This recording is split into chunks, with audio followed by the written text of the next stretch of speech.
안녕하세요. 자, 백인대장학원 최형윤 강사입니다. 아까 전에 21번, 29번, 30번 문제풀이를 했었는데, 자, 지금은 그 21, 29, 30번 제외하고 나머지 4점짜리 문제풀이를 좀 해볼 거예요. 문제가 좀 다소 뭐 어려운 건 없는데, 이 중간중간에 계산이 좀 많은 문제가 있는데, 근데 그런 거를 어떻게 하면 좀 계산을 좀 쉽게 할 수 있는지, 아니면 이런 식으로 생각하면 문제를 좀 더 쉽게 풀 수 있다, 이런 것들 위주로 좀 설명을 할 테니까요. 기대하고 같이 한번 따라오도록 따라오시길 바랍니다. 자, 14번 문제 풀이 먼저 해볼게요. 14번은 지금 fx가 지금 이렇게 나와 있는데 그냥 편하게 갑시다. 편하게. 이 값을 그냥 t로 바꿔주면 이 값은 바로 뭐가 되겠어요? t 플러스 2분의 파이 이렇게 지금 쓸 수 있죠. 그러면 코사인 t 플러스 2분의 파이는 바로 뭐가 되는 거야? 마이너스 사인 t 가볍게 쓸 수 있잖아. 그 다음에 마찬가지 방법으로 코사인 제곱 t 역시 어떻게 쓴다? 1 마이너스 사인 제곱 t 이렇게 쉽게 쓸 수가 있겠죠. 그래서 주어진 식을 다시 한번 정리해보면 fx는 바로 어떻게 되겠어요? 마이너스 사인 제곱 t 그 다음에 마이너스 마이너스니까 플러스 사인 t 그 다음에 플러스 k 플러스 1 이렇게 지금 쓸 수가 있겠죠. 한마디로 얘는 사인 t를 어떤 한 문자로 보면 사인 t에 관한 2차 함수죠. 그 2차 함수인데요, 사인 t의 범위가 어디하고 어디 사이죠? 마이너스 1하고 1 사이가 되는 거잖아. 그쵸? 따라서 최대값은 어떻게 쓸 수 있어요? 최대는 바로 sin t가 뭐일 때? 2분의 1일 때. 그죠? 그래서 2분의 1 대입해보자. 그럼 어떻게 돼? 마이너스 4분의 1 플러스 2분의 1 플러스 k 플러스 1 요 값이 지금 뭐가 된다? 3이 된다. 이 사실을 알 수 있고요. 자, 3 되는 거 좀 계산만 좀 해봅시다. 요게 지금 4분의 1이니까 k 값은 바로 뭐가 되겠어요? 2에서 4분의 1을 빼주면 4분의 7 이렇게 되는 거 확인할 수 있죠. 그 다음에 최소는 어떻게 되겠어요? 최소는 지금 2분의 1일 때 최소가 되니까 가장 멀리 떨어져 있는 sin t가 뭐일 때? 마이너스 1일 때 최소가 되는 거 확인할 수 있겠죠. 그래서 마이너스 1 고스란히 대입해보면 어떻게 되겠어요? 마이너스 1, 마이너스 1 k는 아까 구해놨거든. 4분의 7 그 다음에 플러스 1 이렇게 써주면 되겠죠. 그래서 계산해보면 얘가 지금 4분의 3이 되고 이게 바로 최소값이 되는 거죠. 여기까지 알겠어요? 그래서 지금 문제에서 원하는 게 k 플러스 n 값 요거 두 개의 합 알고 싶은 거잖아요. 두 개 더해주면 4분의 10이니까 2분의 5가 바로 답이 되겠죠. 자, 바로 넘어갈게요. 자, 15번 볼게요. 동전 A 앞면에는 지금 뒷면에는 각각 1, 2가 있고 B에는 지금 3, 4가 적혀있다. 그래서 얘를 3번 던지고 얘를 4번 던져서 합이 지금 어떻게 된다? 19 또는 20이 될 확률을 구하는 거죠. 자, 이거를 지금 A가 지금 합이 얼마가 되느냐, B가 합이 얼마가 되느냐, 그래서 합이 19 또는 20이 되려면 얘네들 케이스 분류를 통해서 각각의 확률을 구할 수 있는데 좀 더 간단한 방법 알아봅시다. 뭐냐면 그냥 이렇게 생각하는 거야. 모두 그러니까 지금 앞면 뒷면에 지금 각각 숫자 앞면에 지금 작은 수가 적혀 있죠. 모두 앞면이라고 한번 생각해 보세요. 모두 앞면이라고 해버리면 어떻게 되는 거야? 1이 그냥 몇 번 나오는 거야? 3번 나오는 거죠. 그 다음에 3이 몇 번 나오는 거야? 4번 나오는 거죠. 그러니까 모두 앞면이라고 해버리면 15가 된단 말이야. 그냥 A, B 상관없이 그냥 동전 7번 던지는 거야. 그냥 합해서. 동전 합해서 7번 던져버리면 얘네들 합이 그냥 뭐가 된다? 15가 됩니다. 알겠어요? 근데 잘 생각해봐. 앞면 대신에 뒷면 하나로 바꿔버리면 전체 합은 어떻게 되겠어요? 전체 합은 1이 늘어난다는 사실, 이거 알 수 있죠. 왜냐면 앞면 하나가 1인데 이게 뒷면으로 바뀌어봐. 그럼 2가 더해지는 거니까 전체 합이 1이 늘어난단 말이야. 이 B도 똑같아요. 3, 4 의미 없어. 앞면이 3인데 얘를 뒷면 4로 바꿔버리면 전체 합이 1이 늘어난다, 이런 뜻이죠. 이거 알겠어요? 그러니까 이 문제는 굉장히 쉬워. 이게 지금 그냥 A, B 동전 상관없이 다 합해서 7번이라고 생각해 버렸을 때, 알겠어요? 합해서 7번이라고 생각할 때 지금 어떻게 된다? 모두 앞면이라고 하면 15야. 근데 우리가 갈 길이 지금 어디까지 가야 돼? 19 또는 20까지 가야 되는 거잖아요. 그치? 한마디로 무슨 얘기야? 합이 지금 4 또는 합이 5만큼 늘어나야 되잖아. 그쵸? 근데 아까 얘기했죠? 뒷면이 하나 나올 때마다 전체 합이 1씩 늘어난다고요. 한마디로 뭐가 된다? 뒷면이 전체 몇 번 나올 확률? 그쵸? 지금 4 또는 5가 나와야 되니까 4번 또는 5번 나올 확률, 이거만 구하면 끝이죠. 이해 갔어요? A, B 동전 상관없이 동전 7번 던졌을 때 뒷면이 4 또는 5가 나올 확률을 구해주기만 하면 되겠다. 그럼 이 독립식의 확률 굉장히 쉽죠? 앞면이 어쨌든 뒷면이 나올 확률이 죄다 2분의 1, 2분의 1로 똑같으니까 앞면이든 뒷면이든 도합 7번 던지는 거죠. 그치? 그러니까 그 확률은 어떻게 되겠어요? 2분의 1에 전체 7제곱이 되고 여기다가 뭐만 곱하면 되겠어? 뒷면이 4번 나오던가 또는 뒷면이 5번 나오는 경우의 수만 곱해주면 되겠죠. 뒷면이 4번 나오는 경우의 수는 바로 뭐가 되겠어요? 7 컴비네이션 4가 되고요. 뒷면이 5번 나오는 경우는 뭐가 되겠어요? 7 컴비네이션 5가 되겠죠. 그래서 이거만 계산만 꼼꼼히 해봅시다. 7 컴비네이션 4는 7 컴비네이션 3으로 계산해도 괜찮죠? 그래서 35가지가 되고요. 7 컴비네이션 5는 7 컴비네이션 2로 계산해도 괜찮죠? 그래서 얘는 21가지가 됩니다. 그래서 도합 전체 분모는 128이 들어가고 분자에는 뭐가 들어가는 거야? 56이 들어가는 거죠. 그치? 그래서 약분해보면 얘가 지금 4로 약분해볼까? 이렇게 되고 한 번 더 2로 약분 가능하니까 16분의 7이 답이 되겠죠. 자, 이렇게 푸는 게 일단 가장 쉬울 거야. 근데 일단 너희들이 시험 시간에 풀어 봄직한 풀이는 지금 뭐냐면은 뭐 이런 거야. 일일이 다 나눠서 계산해 보는 거지. A를 3번 던지잖아요. A 3번 던지면 나올 수 있는 합 자체가 어떻게 되죠? 바로 이거죠. 가장 작게 3이 나올 수도 있고 4, 5, 그 다음에 가장 크게 6까지 나올 수도 있어. 그 다음에 B를 던졌을 때 얘네들 합이 어디서부터 어디까지 가능하죠? 가장 작게 12부터 시작해서 13, 14, 15, 16까지 가능하죠. 알겠어? 그래서 어떻게 하냐면 이렇게 다 케이스 분류를 통해서 풀었을 거야. A하고 B 합이 어떻게 되는 거야? 19 또는 20이 돼야 되잖아요. 그치? 그러니까 A가 3 나오고, 그치? A 3번 던져서 합이 지금 3이면서 B가 16인 경우. 그 다음에 두 번째 케이스는 A가 4면서 B는 15인 경우. 그 다음에 세 번째 케이스는 A가 4면서 B는 16인 경우. 그 다음에 네 번째 케이스는 A가 4로 가는 건 끝났구나. 5일 때, 그 다음에 B가 14인 경우. 그 다음에 다섯 번째 케이스는 5면서 15인 경우. 그 다음에 여섯 번째 케이스. 왜 이렇게 많지? 6이면서 지금 뭐다? 13인 경우. 그 다음에 마지막 일곱 번째 케이스. 6이면서 14인 경우. 이렇게 나눠서 풀어도 괜찮아.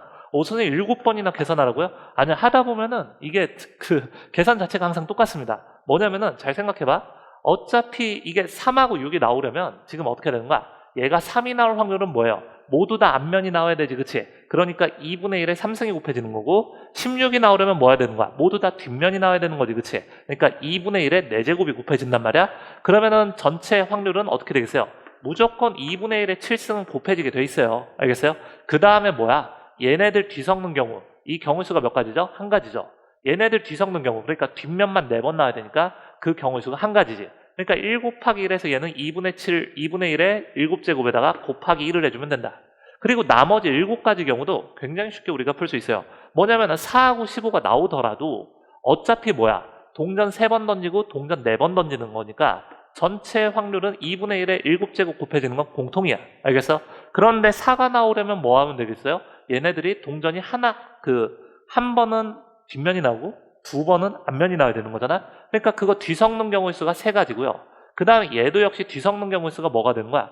뒷면이 3번 나오고 앞면이 한 번 나와야 얘네들 합이 15가 될 거 아니야. 그치? 그 경우의 수는 4가지죠. 그러니까 3 곱하기 4에서 12가 되니까 여기다 곱하기 12만 하면 되겠어요. 그러니까 이 계산의 규칙을 우리가 찾아볼 수 있단 말이야. 그럼 미리 이거 계산해보자. 지금 합이 5가 나오도록 이 동전 앞뒤 배열하는 경우의 수가 몇 가지가 되겠어? 바로 3가지가 되겠죠. 뒷면이 2번 나오고 앞면이 한 번 나와야 되니까. 그리고 6이 되는 경우는 한 가지죠. 모두 다 뒷면이 나와야 되니까요.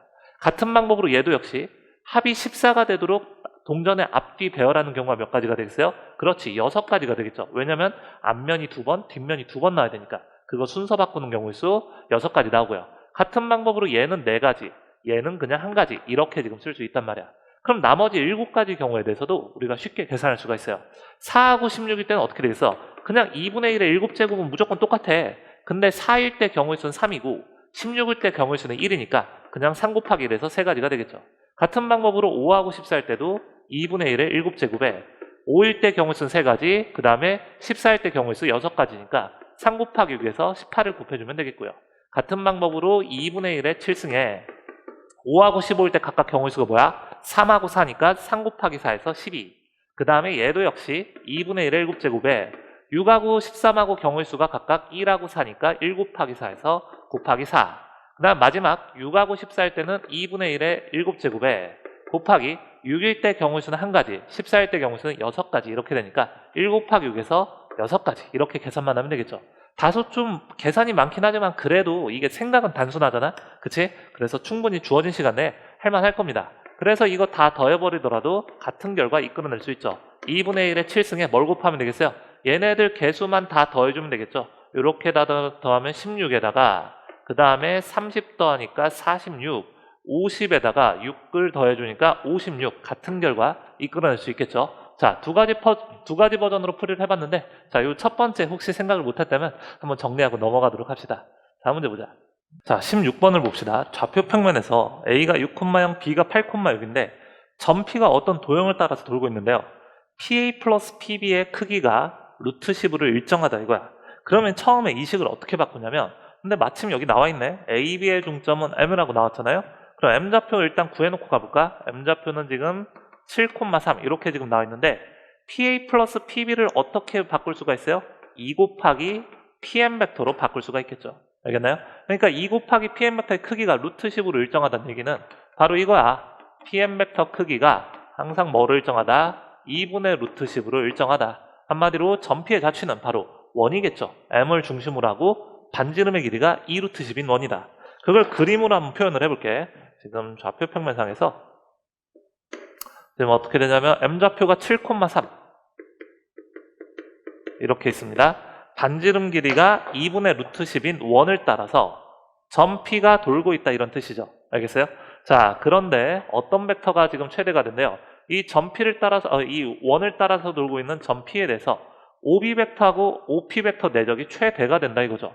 그래서 B가 적당히 이렇게 지금 8,6이 이렇게 있는 상황에서 알겠어요? OB 벡터하고 그 다음에 OP 벡터 요 내적이 최대가 돼야 된다 이거죠. 알겠어요?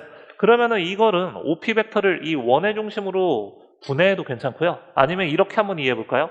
OB 벡터하고 OP 벡터 내적은 바로 뭐랑 같아요?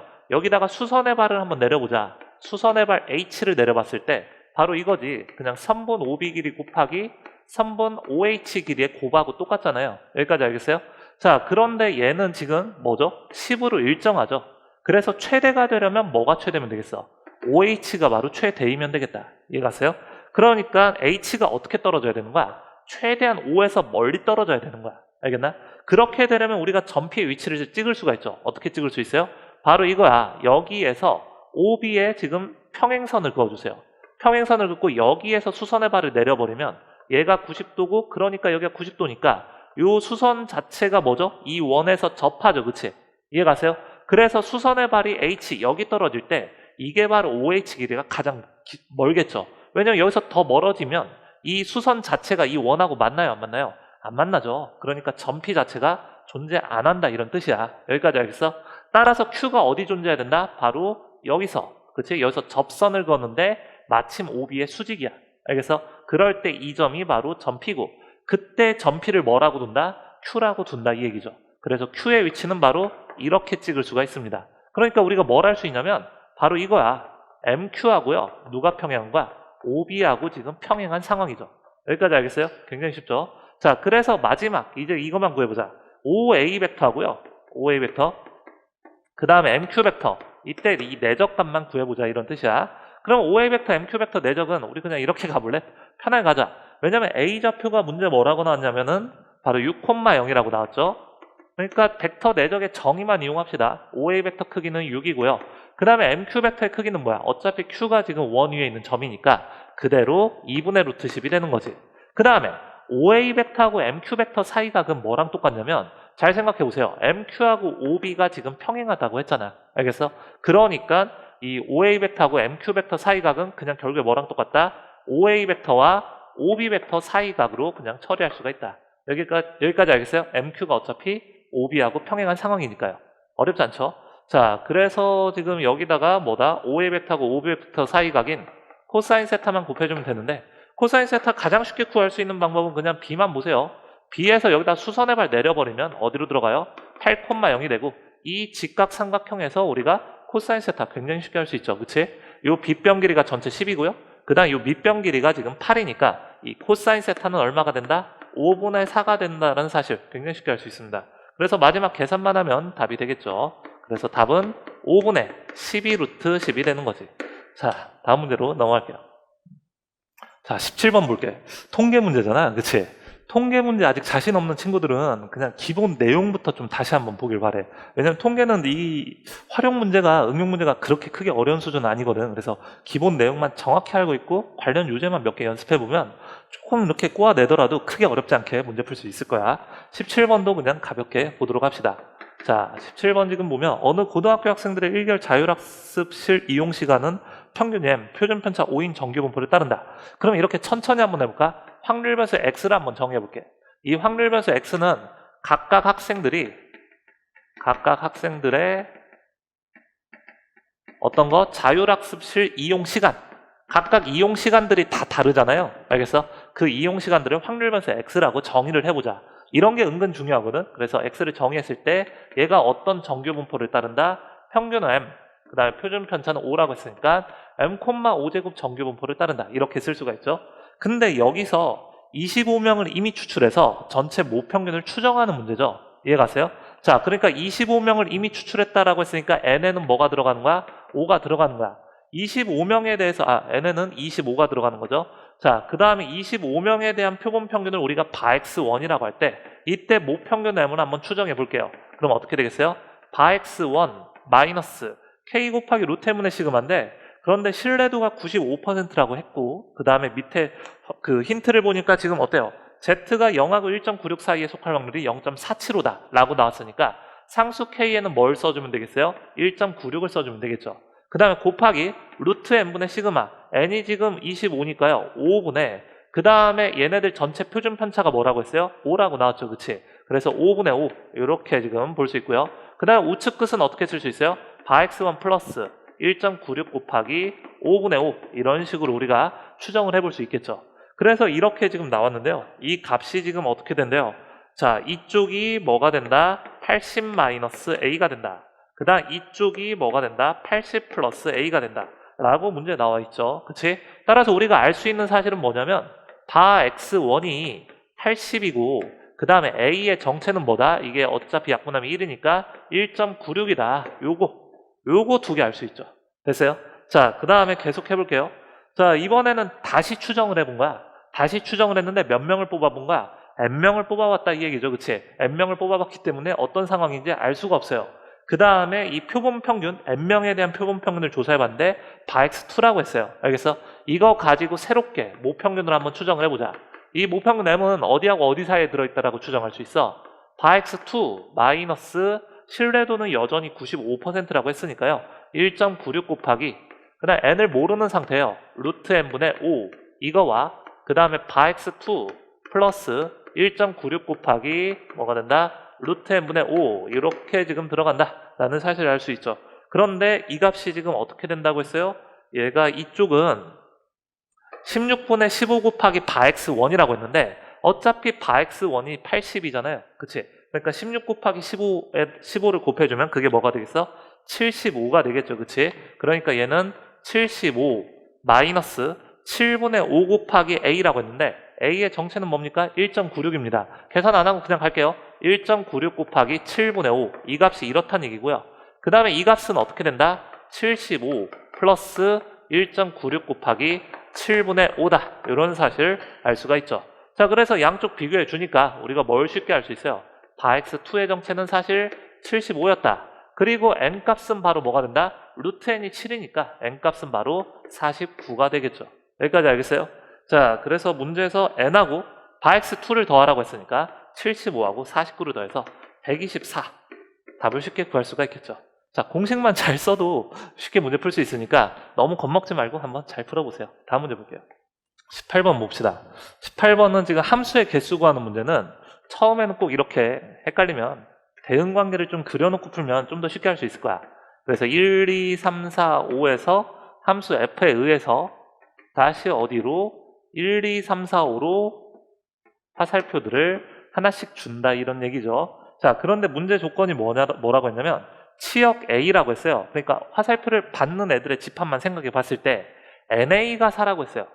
NA가 4란 얘기는 무슨 얘기야? 치역의 원소의 개수가 4개란 얘기죠. 이 중에서 한 명은 화살표를 못 받는다 이런 뜻입니다. 알겠어요?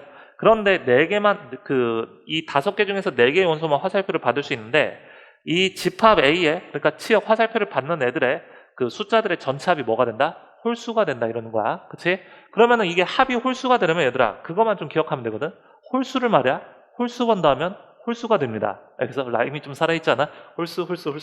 자, 그래서 여기서 지금 보면은 짝수가 어차피 2개밖에 없어요. 짝수가 2개밖에 없어. 그래서 4개를 뽑았는데 걔네들 합이 홀수가 되려면 홀수가 어떻게 되겠어요? 홀수가 몇 개 있어야겠어? 홀수가 얘들아 홀수가 1개 있을 수 있어요? 홀수가 1개 있을 수는 없죠. 홀수가 1개란 얘기는 이렇게 말 있고 있냐? 홀수가 1개란 얘기는 짝수가 3개란 얘긴데, 그치? 짝수가 3개일 수 있어 없어? 없죠. 많아봐야 2개란 말이야. 그러니까 홀수가 될 수 있는 것의 개수는 바로 3개만 가능하다 이거야. 알겠어요? 자, 그래서 말로 좀 써볼까요? 치역은 일단 뭐로 이루어져 있냐면 홀수 3개와 그 다음에 짝수 1개로 이루어져 있다. 그래야만 이 치역의 원소의 합이 홀수가 될 수 있다 이런 뜻이죠. 그쵸? 그러니까 일단은 치역의 원소는 어떻게 되는 거야? 5명 중에 이 5개의 원소 중에 하나가 탈락하는 거잖아. 치역의 원소 개수가 4개라고 했으니까 그 탈락자를 누구로 해야 돼? 2 또는 4 짝수 중에 하나를 탈락시켜야지. 그래야 치역 원소가 홀수 3개 짝수 하나가 남을 테니까. 여기까지 알겠어요? 그래서 치역을 일단은 2 또는 4 둘 중에 하나 탈락시키는 경우수 그게 바로 몇 가지? 2가지가 되는 거지. 2를 곱해놓고 갑시다. 그래서 이런 상황을 가정하자. 4가 탈락이야. 그래서 치역이 1, 2, 3, 5가 된다 이런 뜻이야. 되나요? 자, 그래서 이 경우의 수는 2가지다. 이 문제에서도 나와 있죠. 그치? 자, 그렇다면 문제가 이거야. 1, 2, 3, 4, 5에서 어디로? 1, 2, 3, 5로 함수를 줄 건데 이걸 어떻게 줄 예정이냐면 바로 이거야. 이 5개의 원소를 몇 개의 집합으로? 4개의 집단으로 나눠서 얘네들을 어떻게 할 예정이다? 1, 2, 3, 5한테 분배를 할 예정이다. 알겠나요? 그럼 여기다가 뭐만 곱하면 되겠어요? 4팩토리얼만 곱해주면 되겠죠. 여기까지 알겠어요? 그래서 가하고 나에 들어갈 식은 어떤 숫자는 뭐냐면요. 바로 이거예요. 얘가 바로 어떻다? 이거 나가 아니구나. 미안해. 가에 들어갈 숫자가 되고요. 요것만 계산하면 얘가 바로 나에 들어갈 숫자가 되고요. 이거를 다 더해서 실제 경우의 수를 구한 게 바로 뭐다? 다에 들어갈 숫자가 되는 거죠. 그치? 그래서 하나하나 계산만 하면 상당히 쉽다. 그러면은 가부터 한번 구해볼까요? 가는 어떻게 되는 거야? 5개의 원소를 어떻게 나눠줘야 돼? 4개 집단으로 나누려면 2개, 1개, 1개, 1개 이렇게 나눠줄 수밖에 없죠. 이해가세요? 그럼 이렇게 나눠주는 경우의 수는 뭐야? 물론 뭐 5C 곱하기 그 다음에 3C1 곱하기 2C1 곱하기 1C1을 숫자 3개 겹치니까 3팩으로 나눈다 이렇게 생각해도 되고 아니면 그냥 가볍게 얘는 뭐예요? 이 경우의 수는 그대로 5컴비네이션 2가지가 되겠죠. 왜냐면 5개의 원소 중에서 어때? 2개만 같은 편이고 나머지 3개는 각자 혼자 편이잖아. 그치? 그러니까 같은 편으로 묶길에 2명만 뽑아주면 나머지 3개는 알아서 이렇게 혼자 따로따로 들어간다 이 얘기야. 그쵸? 그러니까 5개 원소 중에서 이렇게 묶길에 2개만 뽑아주면 그대로 끝이죠. 이해갔어요? 따라서 이 경우의 수는 5컴비네이션 2에서 10가지가 됩니다. 얘가 바로 뭐라고요? 가에 들어갈 식이라고요. 알겠나? 자, 그래서 가는 10이 되고요. 그 다음에 나는 4팩토리얼이니까 24가 되겠죠. 그치? 그 다음에 다는 어떻게 되겠어요? 2 곱하기 10 곱하기 24니까 이게 제일 어렵구나 계산이 480이 되는 거죠. 자, 그래서 마지막까지 계산 덧셈 실수하지 말고 더해보자. 지금 가나다에 알맞은 수를 ABC라고 할 때 ABC 다 더하라고 했으니까 10하고 24하고 48 다 더해주면 되겠죠. 34 더하면 514가 바로 답이 되는 거지. 자, 어렵지 않죠? 다음 문제 넘어갈게요. 자, 19번 문제 보겠어요. 19번 문제는 지금 자연수 n에 대해서 중심이 지금 0,0이고요. 그 다음에 전피 2의 n승, 0을 지나는 원이라고 했으니까 우선 이 원의 반지름이 2의 n제곱임을 쉽게 알 수가 있죠. 그치? 그런데 얘를 지금 어떻게 한대? 이 Q를 쭉 이렇게 돌려서 Q를 잡았는데 이 PQ의 길이가 얼마가 된다? 파이가 된다 이거죠. 이 중심각을 잠시 그냥 알파라고 잡았을 때 이 부채꼴의 호의 길이 어떻게 구해요? 알세타로 구하잖아요. 그치? 그러니까 2의 n승 곱하기 알파가 바로 파이가 된다 이거니까 우리가 알고자 하는 이 중심각은 바로 뭐가 된다? 2의 n제곱분의 파이 이렇게 되는 거 쉽게 알 수가 있죠. 그래서 이거 바꿔놓고 한번 생각해 볼까요? 이 중심각이 지금 뭐냐면 2의 n제곱분의 파이가 된다 이런 뜻이야. 자, 그래서 문제에서 원하는 게 뭐냐면 선분 OQ 길이 알고 싶어요. 그치? 선분 OQ 길이는 그냥 다 됐죠. 2의 n제곱이고요. 그 다음에 선분 HP 길이 알고 싶어. HP 길이는 그냥 뭐 해주면 되겠어요? 굉장히 쉽죠? 지금 여기가 2의 n제곱이고요. 이 직각삼각형에서 이 각의 크기가 2의 n제곱분의 파이가 나왔으니까 이 OH 길이가 바로 뭐가 되는 거야? 코사인 2의 n제곱분의 파이에다가 뭘 곱해주면 돼? 반지름 2의 n제곱만 곱해주면 되겠죠. 됐나요? 따라서 HP의 길이는 어떻게 된다? 전체 2의 n제곱에서 얘를 빼버리면 되겠죠. 그치?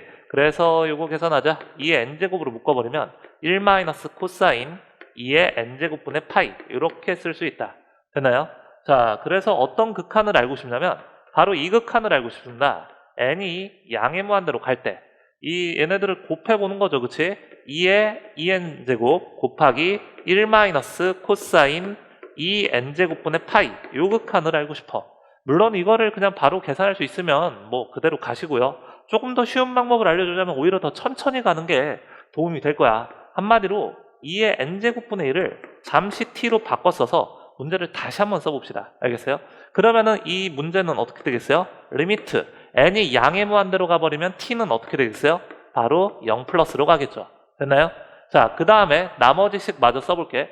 2의 2n제곱은 바로 뭐가 되겠어요? t제곱분의 1이 되는 거지. 그치? 그래서 분모에는 뭐가 들어가는 거야? t제곱이 분모에 들어가는 거고 분자는 뭐가 된다? 1 코사인 파이 t가 지금 분자로 들어가는 거죠. 여기까지 알겠어요?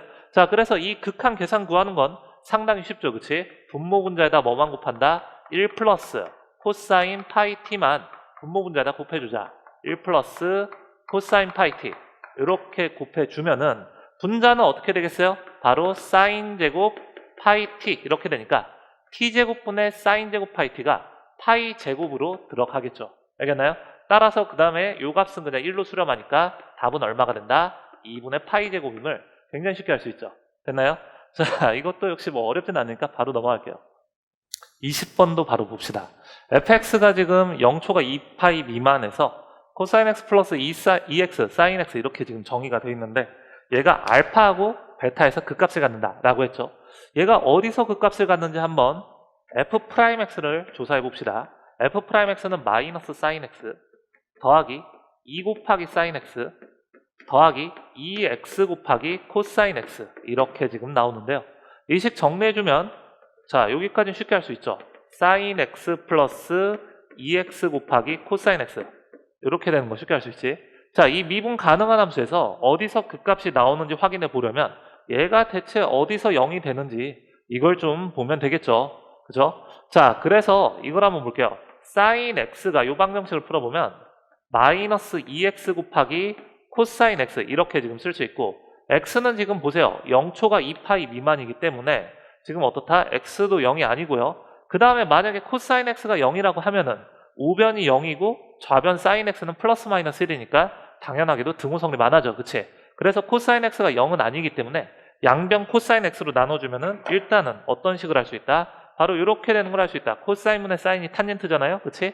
그래서 탄젠트 x하고 마이너스 2x가 똑같아질 때 그때 알파하고 베타 값을 구할 수 있다 이 얘기죠. 자, 그래서 그래프로 한번 확인해 볼게요. 자, 그래프만 선생님이 잘 그려볼게. 선생님이 사실 평안해 보여도 지금 좀 긴장하고 있거든? 왜냐면 누가 이 영상을 볼지 모르잖아. 그래서 그림 그리는 거 조금 선생님이 평상시보다는 좀 어색하게 그릴 수 있으니까 그것만 좀 감안하시고 봐주면 고마울 것 같아. 고마워 얘들아. 미리 감사를 전할게.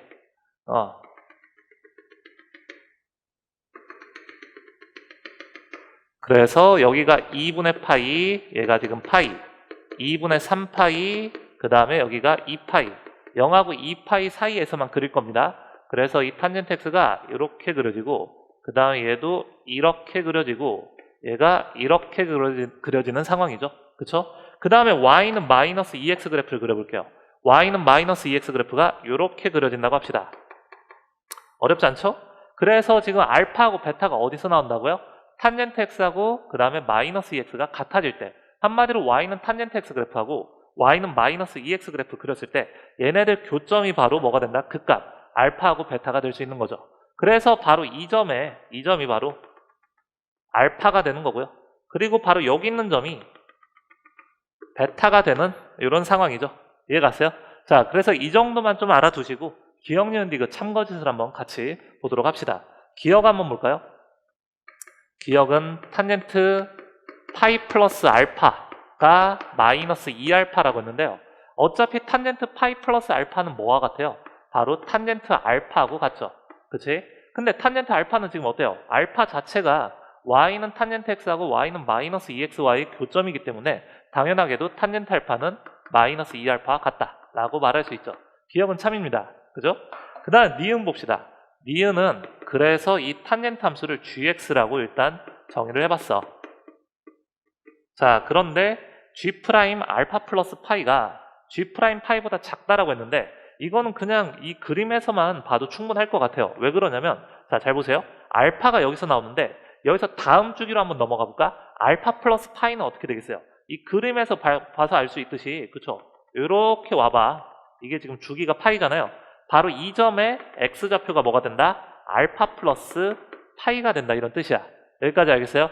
그러니까 여기서 한번 보세요. 이 g 함수를 탄젠트 x라고 할 때 이 탄젠트 x 자체가 gx죠. 그럴 때 g 프라임 알파 플러스 파이하고 그 다음에 g 프라임 베타 사이에 어떤 대소를 한번 판단해봐라 라고 했는데 이 g 프라임 알파 플러스 파이가 뭐예요? 바로 이 점에서의 미분 계수를 얘기하는 거잖아. 접선의 기울기. 그 다음 g 프라임 베타는 바로 뭐예요? 바로 이 점에서의 미분 계수, 접선의 기울기를 얘기하는 거죠. 어차피 이 탄젠트 함수가 증가함수상에서 위로 볼록한 함수이기 때문에 당연하게도 어떻게 되겠어요? g 프라임 값은 가면 갈수록 작아지는 거 확인할 수 있죠. 여기까지 알겠어요? 그러니까 어떻게 된다? g 프라임 베타가 g 프라임 알파 플러스 파이보다 더 크다라고 말할 수가 있는 거죠. 그러니까 니은 역시 참이다. 되게 쉽게 구할 수 있지. 그지? 그 다음에 마지막 디귿 이거 한번 봅시다. 디귿은 지금 뭐냐면요. 알파 플러스 파이에서 지금 뭘 빼준다? 베타를 빼준다. 이거 분해 2 곱하기 베타 마이너스 알파가 지금 어떻게 된다? 시컨트 제곱 알파. 이거와 대소 비교를 하는 문제인데 일단은 우변은 굉장히 쉬워. 우변은 뭐냐면은 바로 이거죠. 이 g 함수를 그냥 고스란히 써오자. 탄젠트 x를 gx라고 할 때 시컨트 제곱 알파는 뭐 얘기하는 거야? 바로 g 프라임 알파를 이야기하는 거죠. g 프라임 알파는 바로 뭐야? 이 점에서의 이 접선의 기울기, 미분계수를 이야기합니다. 그렇다면 우변의 어떤 의미는 우리가 굉장히 쉽게 파악을 했어. 그럼 좌변의 의미에 대해서 한번 생각을 해볼까요? 뭐냐면은 요 점좌표를 구체적으로 한번 잡아보세요. 이 점좌표가 지금 뭐야? 베타 콤마 마이너스 2베타가 되잖아요. 알겠나요? 그 다음에 요 점좌표는 역시 어떻게 되겠어요? x좌표는 알파 플러스 파이이긴 하지만 y좌표는 뭐랑 똑같아요? 바로 이 점좌표하고 똑같잖아요. 그치? 이 점좌표 역시 뭐예요? y는 마이너스 2x 위에 있고요. 요 x좌표가 알파니까 마이너스 2알파가 바로 이 점의 y좌표가 되겠죠. 이거 알겠어요? 따라서 얘가 의미하는 바는 바로 뭐예요? 얘가 의미하는 바는 바로 이 점과 이 점, 두 점 사이 기울기를 이야기하는 거죠. 여기까지 알겠어? 이 두 점 사이 기울기를 이야기하는 거고 그 다음에 시컨트 제곱 알파는 g 프라임 알파 바로 이 점에서의 뭐다? 미분 계수를 이야기하는 것이다. 여기까지 알겠어? 접선의 기울기. 그러니까 알파에서 접선의 기울기는 결국에 뭐랑 똑같아? 알파 플러스 파이에서의 접선의 기울기랑 동일하죠. 여기까지 알겠어요? 자, 그래서 얘도 역시 니은하고 거의 비슷해요. 이 성질 자체가 이 주어진 식에서는 어떻게 그려지는 거야? 바로 이렇게 위로 동그랗게 이렇게 그려지는 거니까 지금 좌측에 있는 두 점 사이 기울기가 지금 어떻게 된다? 바로 이 g 프라임 알파보다 더 크다라는 사실 확인할 수가 있죠. 이해가세요? 따라서 디귿은 틀린 식이 되겠죠. 자, 이렇게 봐도 괜찮고요. 아니면은 이걸 뭐로 볼 수도 있어요? 평균값 정리 이용하는 것도 괜찮은 방법입니다. 알겠어요? 그래서 이 평균값 정리로 뭘 쓸 수 있냐면 바로 얘를 g 프라임 어떤 감마라고 쓸 수가 있죠. 이거 알겠어요? 왜냐면 알파 플러스 파이에서 베타를 뺀 거에서 2베타 마이너스 2알파가 결국에 뭐예요? 바로 이 g 함수를 탄젠트 x라고 할 때 g 알파 플러스 파이에서 g 베타를 뺀 거하고 똑같잖아요. 여기까지 알겠어요? 그러니까 얘를 g 프라임 감마라고 하고 어쨌든 감마가 어디하고 어디 사이에 있다? 이 베타하고 그 다음에 파이 플러스 알파 요 사이에 들어있다 이거야. 이거 알겠어요? 그런데 지금 니은 식에 의해서 g 프라임 감마는 당연하게도 지금 뭐보다 크죠? 바로 g 프라임 파이 플러스 알파보다 크게 되죠. 이해가세요? 근데 g 프라임 파이 플러스 알파는 뭐랑 똑같아요? g 프라임 선생님 왜 이러지? g 프라임 알파하고 똑같죠. 이해가세요? 그래서 이렇게 식으로 좀 더 엄밀하게 볼 수 있긴 있는데 사실 그냥 그림으로 되게 쉽게 확인할 수 있으니까 이렇게 그림으로 보고 빨리빨리 풀고 넘어가는 게 좀 더 이 문제 한해서는 바람직하겠죠. 자, 20번 기억니은 디귿 봤고요. 그래서 기억니은이 참이고 디귿이 거짓이니까 답은 바로 3번이 되겠죠. 다음 문제 넘어갈게요. 26번도 봅시다. 미분 가능한 함수 fx가 있는데 일단은 gx가 sin x라고 했어요. 그 다음에 주어진 식 합성함수 gfx 이게 있는데 지금 이 합성함수에서 1,gf1에서 이 접선이 원점을 지난다. 그러면 이 1,gf1에서 이 접선식을 먼저 구해보면 어떻게 되겠어요? 1에서 미분계수는 g'fx 그 다음 곱하기 f'x 이렇게 지금 되니까요. 여기다가 1을 대입해주면 1에서 미분계수가 어떻게 된다? 자, 이렇게 되는 걸 알 수 있죠. 그래서 1,gf1에서 이 접선식은 바로 더하기 gf1 이런 식으로 쓸 수 있습니다. 근데 얘가 어디를 지난다고 했어요? 0,0을 지난다고 했잖아요. 0하고 0을 대입해 주는 거야. 알겠나요? 그래서 얘네들만 마이너스를 곱해서 좌변으로 넘겨볼까요? 간단하게. 그러면 일단 어떤 식 할 수 있냐면 g'f1 곱하기 f'1 이 값이 뭐와 같다? gf1과 같다. 이런 사실을 알 수가 있죠. 여기까지 알겠어? 근데 gx가 sin x라고 했잖아요. 그러니까 g'x는 지금 어떤 상황이야? 코사인 x 이렇게 지금 되는 거죠. 그래서 이 식을 좀 더 마저 정리하고 가볼게요. g'f1 곱하기 f'1이 gf1이니까 얘가 지금 어떻게 된 거야? 코사인 바로 f1 자 곱하기 f'1은 바로 뭐가 된다? 자 g가 지금 사인이라고 했으니까 얘는 사인 f1 이렇게 지금 쓸 수가 있죠. 그러니까 이 문제는 뭐만 알면 되겠어요? 이 f1이 뭔지 그것만 좀 알면 되겠죠. 아직 문제에서 안 쓴 조건이 있으니까 여유롭게 보도록 합시다. 지금 뭐다? x가 1로 갈 때 x-1분의 fx-6분의 파이 요 값이 어쨌든 실제로 상수 어떤 k를 갖는다 이 얘기죠. 그럼 여기서 알 수 있는 사실이 두 가지죠.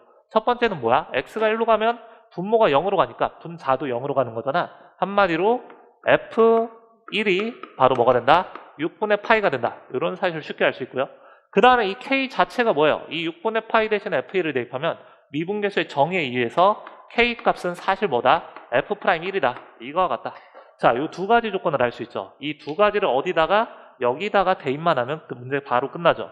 자, 그래서 이 식 그냥 쓰고 갑시다. 코사인 f1이 지금 6분의 파이라고 했으니까 코사인 6분의 파이 곱하기 f'1이 뭐라고 했어요? k라고 했죠. 그치? k는 바로 뭐라고 쓸 수 있어? 사인 6분의 파이 이렇게 지금 쓸 수 있고요. 코사인 6분의 파이가 2분의 루트 3이고요. 그 다음에 사인 6분의 파이가 2분의 1이니까 k는 바로 뭐가 된다? 3분의 루트 3이 되는 거 쉽게 알 수 있지. 그래서 제곱해서 30을 곱하면 얼마가 답입니까? 10이 답이 되는 거죠. 자, 이것도 바로 넘어갈게요. 네. 27번 보자. 27번은 2차 곡선 활용 문제인데 약간 주어진 조건이 특이하긴 해요. 그치? 자, 일단 타원식이 16분의 x제곱 더하기 7분의 y제곱은 1이다. 장축 길이가 어쨌든 4하고 마이너스 4 사이 거리니까 장축 길이가 8이 되고요. 그치? 그 다음에 초점 좌표가 3,0과 마이너스 3,0인데 뭔가 되게 낯익은 숫자지. A좌표, B좌표 역시 0,3과 0,-3이야. 알겠어? 자, 그렇다면은 지금 점 P가 이 타원 위에 있는 점인데 0,3까지 3에서 떨어진 거리랑 3,0에서 떨어진 거리가 똑같잖아. 그치? 그러면은 얘는 어떻게 되는 걸 알 수 있어요? 지금 봐봐. 0,3, 3,0 지금 Y축 위에 있고 X축 위에 있잖아요. 그치? 그래서 이 도형 자체를 어디다가 Y는 X에다가 이 도형 자체를 Y는 X에 대해서 대칭이동 한번 시켜보세요. 대칭이동 시켜버리면 이 타원 자체가 지금 어떻게 되죠? 3,0과 마이너스 3,0이 초점이 되는데 이걸 Y는 X에 대해서 뒤집어버리면 어떻게 되겠어? 0,3과 0,-3이 타원인 똑같은 타원 모양이 나오겠죠. 이거 무슨 말인지 알겠어요? 그래서 이 타원 모양을 좀 그려놓고 생각해보면 굉장히 쉽게 문제를 풀 수 있다. 자, 한번 그려볼게. 살짝 자신이 없다, 그림을. 자,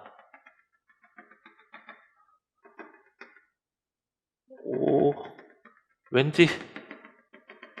자, 미안해. 선생님이 아까 얘기했듯이 선생님 평안해 보이지만 사실 되게 많이 긴장하고 있어. 특히 그림 그릴 때 굉장히 약점을 많이 갖고 있는데 지금 뭐냐면은 요거 마저 이렇게 이어보면은 어떤 타원이다? 똑같은 모양의 타원인데요. Y는 X에 대해서 뒤집어 준 거야. 이거 무슨 말인지 알겠어요? 이때 점 P가 두 타원의 교점이 되겠죠. 이해가세요? 그리고 두 타원 모양 자체가 똑같기 때문에 이렇게 이 초록색 타원, 그러니까 이 기존 타원을 y는 x에 대해서 뒤집어졌을 때, 알겠어요? 이 타원 역시 뭐가 되는 거야? 장축 길이가 그대로 8이 되는 거야. 여기까지 알겠어요? 그러니까 이거 되게 쉬워. PA 플러스 PB가 바로 뭐예요? 이 타원 위에 있는 한 점으로부터 초점까지 이르는 거리의 합이 되는 거잖아. 그러니까 얘가 그대로 뭐가 된다? 장축 길이 8이 됨을 알 수 있죠. 됐나요? 따라서 우리가 알고 싶은 이 사각형의 둘레는 바로 뭐가 되겠어? 이 길이 플러스 이 길이가 8이고 이 길이가 3루트 2, 이 길이가 3루트 2니까 전체 8 플러스 6루트 2다. 이렇게 되게 쉽게 풀 수가 있겠죠. 자, 그리고 이 대칭성을 솔직히 시험 시간에 찾아서 쉽게 풀면 되게 쉽겠죠. 알겠어? 근데 좀 더 생각은 단순한데 계산은 조금 많지만 생각은 좀 단순한 풀이를 다시 한번 설명해 주자면 일단 요걸 한번 생각해 볼 수 있을 거야. 지금 요 길이하고 요 길이가 같잖아요. 알겠어? 그러면 이거 한번 생각해 볼래? 삼각형 POA하고 삼각형 POF는 지금 합동인 상황이지. 그쵸? 왜 그러냐면은 이렇게 요즘 얘는 공통으로 갖고 이 길이 3으로 갖고 문제에서 이 길이 같다라고 했으니까 SSS 합동이 된단 말이야. 여기까지 알겠어요? 자, 그렇다면은 지금 각 뭐하고 뭐가 똑같은 상황이냐면 각 PAO하고요. 그 다음에 각 PFO가 같은 거야. 이래서 이해갔어? 그래서 최종적으로 뭘 확인하고 싶냐면 바로 요것 때문에 그렇거든. 삼각형 지금 뭐냐면은 PAO 삼각형하고요. PAO가 아니라 잘못 썼다. 삼각형 PAB 이 삼각형하고요. 그 다음에 삼각형 PFF 프라임 요 삼각형이 그래서 합동이죠. 자, 요거 한번 보세요. 자, 이 전체 이 삼각형하고요. 그 다음에 또 다른 삼각형이 지금 뭐라고? 바로 요 삼각형. 얘하고 얘를 이렇게 이어봤어. 그죠? 왜 그러겠어요? 요 두 점 사이 거리가 6이고요. 얘도 두 점 사이 거리가 6이에요. 그리고 문제에서 이변 길이하고 이변 길이 같다라고 나왔어요. 그 다음에 그 사이에 끼인 각, 이 각하고 이 각이 같다라는 거 방금 증명했잖아. 무슨 말인지 알겠어요? 그렇기 때문에 얘네들이 어떤 합동이다? SAS 합동이다. 여기까지 알겠어? 그러니까 우리가 이거 되게 쉽게 할 수 있죠. PA 플러스 PB는 결국에 뭐랑 똑같은 거야? 이 합동인 삼각형에서 PF 플러스 PF 프라임하고 똑같다. 그치? 이러면 좀 더 쉽게 찾을 수 있지. 그래서 얘네들 합이 8이 되는 거야. 여기까지 알겠어요? 어쨌든 PA 플러스 PB가 8이니까 답은 똑같이 8 플러스 6루트 알 수가 있겠죠. 그래서 도형 문제 풀이는 얘들아, 이 생각은 조금 더 기발한데 계산이 좀 쉬운 문제가 있고 아니면 생각은 좀 더 단순한데 계산은 좀 더 많은 문제가 있어. 그래서 그 중간에 적절한 지점을 잡아서 어쨌든 정확히 풀어내는 게 되게 중요하겠죠. 자, 다음 문제 볼게요. 자, 28번 문제 보자. ABC가 0 이상 정수인데 ABC 합이 9가 되는 그 경우의 수에서 그치? A, B, C에서 하나를 뽑았는데 A 또는 B가 2보다 작을 확률 이걸 구하는 거지. 그치? 그럼 가장 쉬운 방법은 그대로 뭐 이용하는 거야? 여사건 이용하는 거야. 이거의 여사건이 바로 뭐야? 바로 이거죠. A도 2 이상, 동시에 B도 2 이상. 알겠어요? 요 확률을 전체 어디에서? 1에서 빼주면 답이야. 이게 제일 간단합니다. 알겠나요? 자, 그러면은 전체 경우의 수는 뭐겠어요? 자, 요 확률 구해볼게요. 1 마이너스. 어쨌든 ABC 합이 9인데 ABC가 0 이상 정수야. 3개의 0 이상 정수 합이 9가 되는 전체 경우 수는 그래 3H9인 거 되게 쉽게 알 수 있죠. 알겠어? 그거 중에서 뭐야? A는 2 이상, B도 2 이상인 경우의 수를 구해보자. 이런 문제 많이 풀어봤었죠, 그치? A에다 2를 주고 B에다 2를 미리 줘. 알겠어? 그럼 결국에 뭐랑 똑같은 거야? 3개의 0 이상 정수합이 5인 경우랑 똑같죠. A하고 B는 미리 2씩 생긴 거야. 그쵸? 그러니까 분자에 올라가는 경우 수는 바로 뭐가 되겠어? 3H9분의 3H5가 되겠죠. 그냥 이 한 줄로 이 28번 문제를 풀 수가 있다. 자, 계산이나 좀 하고 다른 방법 좀 알아볼게요. 1-3H9는 바로 뭐예요? 11 컨비네이션 9. 즉 11 컨비네이션 2하고 똑같으니까 55가지가 되는 거고 3H5는 바로 뭐야? 7 컨비네이션 5. 7 컨비네이션 2하고 똑같으니까 21가지가 되는 거죠. 그래서 우리가 알고자 하는 확률은 55분의 34. 가볍게 구할 수가 있죠. 답 89입니다. 알겠나요?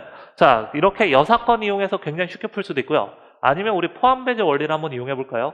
A가 2보다 작던가 또는 B가 2보다 작을 확률 이걸 구하는 거니까 우리가 알고자 하는 확률은 바로 이거야. A가 2보다 작을 때 확률에다가 그 다음에 어떤 거? B가 2보다 작을 때 확률을 더해주고 여기다가 뭘 빼주면 되겠어요?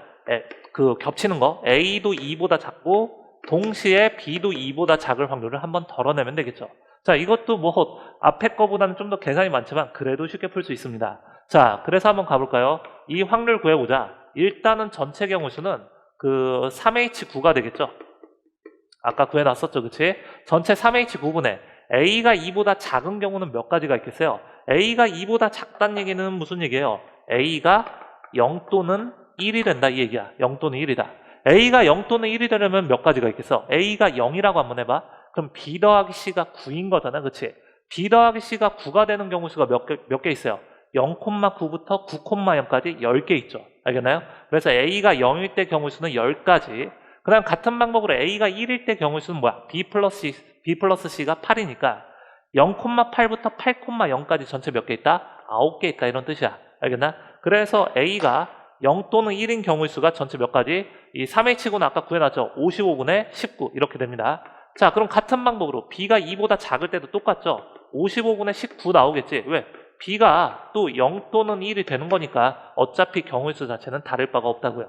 그치? 그 다음 마이너스 A도 2보다 작고 B도 2보다 작을 확률 구해보자. 어쨌든 전체 경우수는 3H9 계산한 겁니다. 55분의 A가 2보다 작고 B가 2보다 작다는 얘기는 무슨 얘기야? A가 0 또는 1이고 B가 0 또는 1 이 둘 중에 하나씩만 골라주면 끝이죠. 왜? A, B가 결정되면 C는 알아서 결정되잖아요. 이해 갔어요? 자, 그래서 그냥 A 하나, B 하나 고르는 경우수 2 곱하기 2에서 4가지 굉장히 쉽게 구할 수가 있죠. 그래서 이걸 계산하더라도 55분의 38에서 4를 빼주니까 34 동일한 결과 얻어낼 수 있겠죠. 그래서 분모분자 합을 구하는 거니까 답은 얼마? 89가 됩니다. 자, 그래서 그 21번, 29번, 30번 그 변별력 문제 빼고 나머지 4점짜리 문제들을 풀어봤는데요. 좀 특이할 만한 점이 경우일수 확률 문제가 약간 좀 쉽게 풀 수 있는 방법들이 존재했었죠. 요 28번 문제하고 아까 15번 문제도 역시 마찬가지였죠. 그치? 그래서 이 경우일수 문제는 사실 뭐 가볍게 풀 수 있어도 되게 좋은데 그냥 일일이 다 해보더라도 어쨌든 답을 구할 수가 있다. 시험 당일날 자기 컨디션이, 자기 정신 상태가 어떤지 솔직히 예측 못 하잖아요. 그치? 그래서 어떻게 하든 답을 풀어낼 수 있는 연습들을 평소에 하길 좀 바랍니다. 자, 그래서 나머지 4점짜리 문제 풀이 마무리했고요. 오늘 수고했어요. 안녕.